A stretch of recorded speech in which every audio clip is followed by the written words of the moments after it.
আসসালামু আলাইকুম রহমতুল্লাহি ওয়া বারাকাতুহু। আমার ভাইয়েরা ও আমার আজিজ অন্তরের সাথীরা, ভাই, হোমিওপ্যাথিক বিশ্ব নির্মাণ একটা এমন ওষুধ যে আমার ভেতরের মধ্যে যেটাই অসুবিধা সমস্ত অসুবিধাকে দূর করে এবং কাজও ভালো করে, কিন্তু আমরা বিশ্বাসঘাতক, যার জন্য আমরা বুঝতে পারি না বা আমাদের বিশ্বাস আমরা হারিয়ে ফেলেছি, তার জন্য আমাদের মনের মধ্যে স্থিতি এবং আমাদের মনের মধ্যে ভরসা নাই।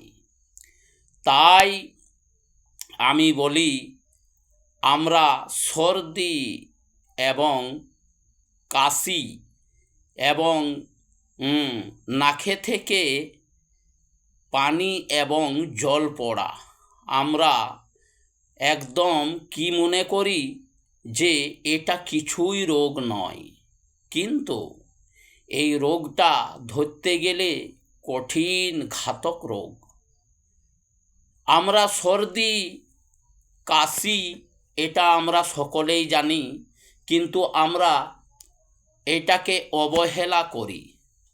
অবহেলা করার কারণে বহুত মানুষ শ্বাসকষ্টর মধ্যে অসুবিধাতে পড়ে যায়। তার কারণ কি? সর্দি যখন জাম হয়ে যায়, সর্দি জাম হওয়ার কারণ থেকে আমরা ছোট থেকে কি মনে করি যে সর্দি কাশি এটা এইভাবেই ঠিক হয়ে যাবে, বা আমরা কি করি, এক দুটো অ্যালোপ্যাথিক ট্যাবলেট খেয়ে নিই, খুবই বেশি হলে তার কারণ থেকে কি আমরা মনে করি যে সর্দি কাশি ঠিক হয়ে গেল। কিন্তু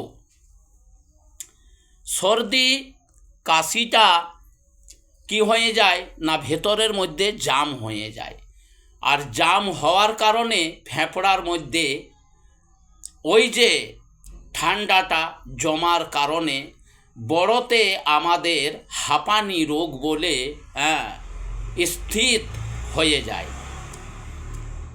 আমরা পরকালে কি করি, ডাক্তারের কাছে দেখাইতে যাই, তো ডাক্তার এইটাই বলে যে আপনার হাঁপানি রোগ হয়েছে, তাহলে কি করবেন? প্রথম তো এক দুবার ওষুধ দিয়ে দেয়, তৃতীয়বার চতুর্থবার দেখাইতে গেলে কি হয়, আমাদেরকে একটা পাম্পিং দিয়ে দেয়। সেই পাম্পিংটা আমরা কি করি না, দিনের মধ্যে দুবার তিনবার আমরা শ্বাসকষ্ট হলে সেটা আমরা নিতে থাকি, আর সেটা লিয়ার কারণ হলো গাজিয়ে হাঁপানি রোগ। সেটা চিরকাল আমরা ওই পাম্পিংটা টানতে থাকি, যতক্ষণ টানি যতক্ষণ তার অ্যাকশন ততক্ষণ আরাম, তারপরে আবার সেই রকম। তো আমার ভাই আর আজিজ ভাইয়েরা এবং সাথীরা, আমি এইটাই বলতে চাই যে সর্দি কাশিটাকে এত অবহেলা করবেন না। অবহেলা করার কারণ থেকে অ্যালোপ্যাথিক ওষুধ যেটি পাওয়ারের যেটি ওষুধ খান, তাহলে কি হবে যে ফেফড়ার মধ্যে ঠান্ডা জমে যাবে, আর ফেফড়ার মধ্যে যেটি ঠান্ডা যেটি জমে যায়, তাহলে কি হবে, হাঁপানি রোগ হয়ে যাবে। তাই আমি একটা হোমিওপ্যাথিক ওষুধ এই ভিডিওর মাধ্যমে একটা হোমিওপ্যাথিক ওষুধ বলছি, যেটা হলো গাজিয়ে অতিরিক্ত উত্তম বা খুবই ভালো শ্বাসকষ্টর জন্যে। সেই ওষুধটার নাম হলো গাজিয়ে R1 জার্মানি, ডাক্তার রেগওয়েগ বহুত বড় একটা ডাক্তার ছিলেন, সে জার্মানির ডাক্তার ছিলেন, সমস্ত রোগের জন্য চিকিৎসা করেছেন। এবং আমরা জানি না যে হাঁপানি কী জিনিস এবং ঠান্ডা লাগা কী জিনিস এবং সর্দি কাশি কী জিনিস। কাশি কাশতে কাশতে কাশতে কাশতে আমার কি হয় না, ফেফড়ার মধ্যে জোর পড়ে এবং ফেফড়ার মধ্যে ঠান্ডা জমার কারণে আমাদের হাঁপানি রোগ হয়ে যায়। তাই আমার ভাইরা আর সাথীরা, আমি এই বলবো যে R1 কিছুদিন মানে যেটি মাস 2-3 মাস 4 মাস 5 মাস 6 মাস ধরে যেটি শুরু থেকে নিয়ে লাস্ট পর্যন্ত যেটি তার প্রয়োগ করা হয়, তাহলে কি হবে, সেই হাঁপানি রোগ থেকে মুক্ত পাওয়া যাবে। কীরকম? 2 টাইম খাবার, সকালে ছোট ছেলে হলে 2 ফোঁটা বা 1 ফোঁটা, এবং ছোট ছেলের মধ্যে 4 বছর 5 বছরের ছেলে 1 ফোঁটা, এবং 10 বছরের ছেলে 2 ফোঁটা, এবং 15 বছর 20 বছরের ছেলে যেটি হয় তাহলে 2 ফোঁটা জিভের মধ্যে সেই ওষুধটা ঢেলে নিতে হবে। সেই ওষুধটা পানির মতন ওষুধ ঢেলে নিলে কি হয় যে আমরা হাঁপানি রোগ থেকে মুক্তি হতে পারি এবং হাঁপানি রোগটাকে হতে দেয় না। তাই আমার ভাইরা, হাঁপানি রোগের জন্য ডাক্তার রেগওয়েগের R1 অত্যন্ত খুব ভালো ওষুধ।